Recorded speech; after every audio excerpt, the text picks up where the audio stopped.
को जिंदा गिरफ्तार किया है। कमाल का राइट हैंड है। अब इसी के जरिए हम इसके तमाम गैंग को गिरफ्तार करेंगे इंशाअल्लाह। अल्लाह का शुक्र है कि हमने सुल्तान को।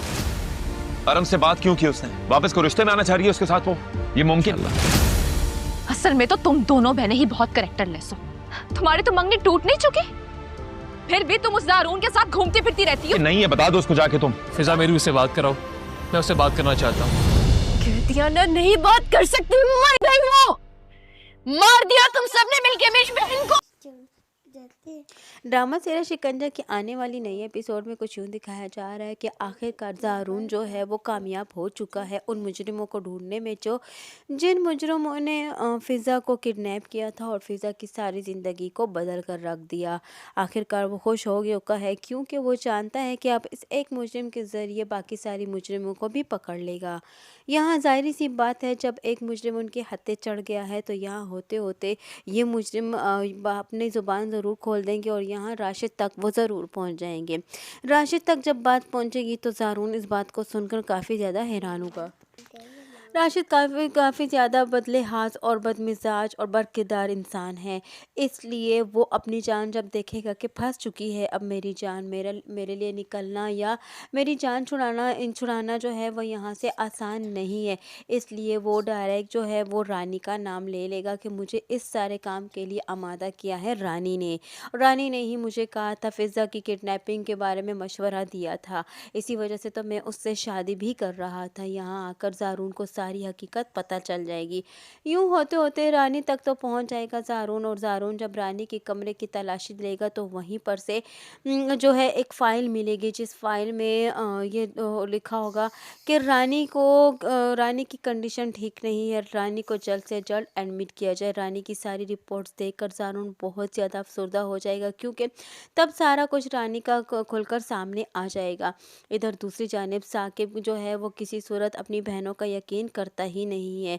ये एक ऐसा मुहाफिज है बहनों का कि जिसने बहनों को बर्बाद कर कर रख दिया है। शादी के बाद इस कदर बदल चुका है कि जिसकी वजह से बहनों ने आज तक सुख ही ना पाया।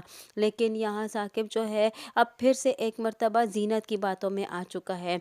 यहाँ जीनत जब आकर हल्ला गुल्ला करती है इनके घर में, तो जब पता चलता है तो रिदा बेचारी के मुंह से ये बात निकल जाती है कि मैं अरहम को कॉल्स नहीं करती, अरहम मुझे कॉल्स करता है। हालांकि दोनों सूरतों में जो है वो रिदा की कोई गलती थी ही नहीं, लेकिन यहाँ रिदा पर काफ़ी ज़्यादा बूचाड़ हो जाती है इल्ज़ामात की, और रिदा को काफ़ी ज़्यादा मलामत किया जाता है। और रिदा चूँकि एक डरपोक डरी सहमी लड़की है, वो पहले ही जो है जब वो अरहम से मिलने गई थी तो अरहम के साथ मुलाकात करते हुए जब वो पकड़ी गई थी, उसके भाई ने उसे देख लिया था, तो वो पहले ही बहुत ज़्यादा पछता रही थी कि काश मैं ऐसा ना करती तो मेरी मुलाकात ना होती अरहम से, तो मैं भाई की नज़रों में ना गिरती। इसी वजह से वो जब देखती है कि साकिब फिर से एक मर्तबा इल्ज़ामात लगा रहा है, वो अपनी बहन का यकीन ही नहीं कर रहा, जबकि वो सब कुछ बता रही है अपने मुंह से हकीकत। लेकिन साकिब को तो हमेशा दूसरों की ही बात पर यकीन होता है, अपनी बहनों की बात पर कोई यकीन नहीं होता। साकिब जब अपनी बहन को बहुत ज़्यादा मलामत करता है तो फ़िज़ा जो है वो खामोश हो जाती है, वो तो कुछ नहीं कह सकती फिर रानी और साकिब को, और यहाँ जो है वो रिदा को ही तसल्ली देती है। लेकिन वो रिदा को क्या तसल्ली देती कि रिदा अचानक से इन इल्ज़ामात की को बर्दाश्त नहीं कर सकती और वहीं पर गिरकर बेहोश हो जाती है। जब उसे हॉस्पिटल ले जाया जाता है तो वहीं पर ये पता चल जाता है कि रिदा जो है अब इस दुनिया में नहीं रही है। यूं फ़िज़ा जो है बहुत ज़्यादा परेशान और रोती धोती है क्योंकि उसका तो साथी एक ही था दुख दर्द बांटने वाला, उसका तो और कोई था भी नहीं। दोनों ही बहनें एक दूसरे की दुख दर्द की साथी थी, लेकिन यहाँ फ़िज़ा अब अकेली रह चुकी है। फ़िज़ा रोती है, फ़िज़ा के साथ कोई नहीं है। यहाँ साकिब को अब जाकर पछतावा होगा कि उसने अपनी बहनों के साथ क्या किया है, जब उसकी रानी की हकीकत उसके सामने आ जाएगी।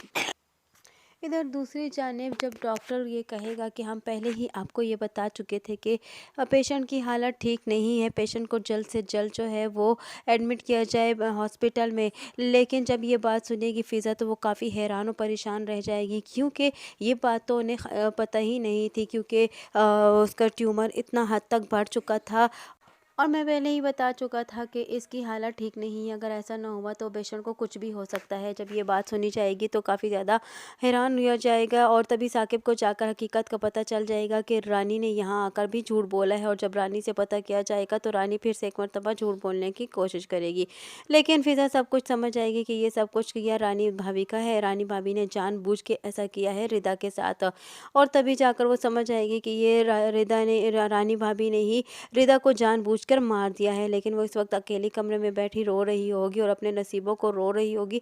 तो वहीं पर अरहम की कॉल आ जाएगी और अरहम जो है वो कॉल जब मिलाएगा तो वो रिदा से बात करने की कोशिश करेगा और उससे कहेगा कि मेरी रिदा से बात कराओ।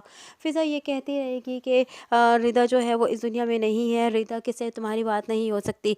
तो यह अरहम इस बात को यकीन नहीं करेगा। आखिरकार रिदा फिज़ा चीखती हुई यही कहेगी कि तुम सब लोगों ने मिलकर रिदा को मार दिया है, वो अब इस दुनिया में नहीं रही है।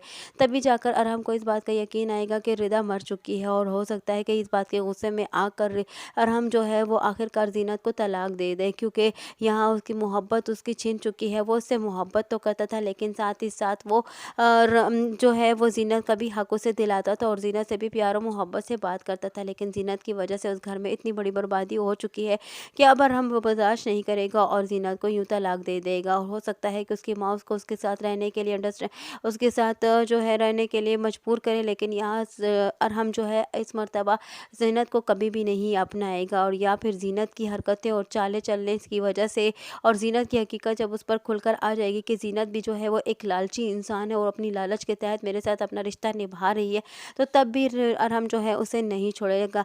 आने वाले वक्त में रानी की हकीकत कैसे खुलकर सामने आएगी, कैसे ज़ारून को ये पता चल जाएगा कि ये इन सब के पीछे राशिद, रानी और इन दोनों का ही हाथ है। और इधर दूसरी जानिब जो है वो रिदा की जो मौत का ज़िम्मेदार कौन है, रिदा की मौत के ज़िम्मेदार किसको माना जाएगा, यही सब कुछ जानने के लिए जुड़े रहिए खान ड्रामा रिव्यू के साथ। वीडियो पसंद आई हो तो वीडियो को लाइक करना और चैनल को सब्सक्राइब करना हरगिज़ ना भूलिएगा, और साथ ही साथ हमारे बेल आइकन का भी प्रेस करना हरगिज़ ना भूलिएगा, ताकि हमारा नया आने वाला नोटिफिकेशन आप तक बआसानी पहुँच सके।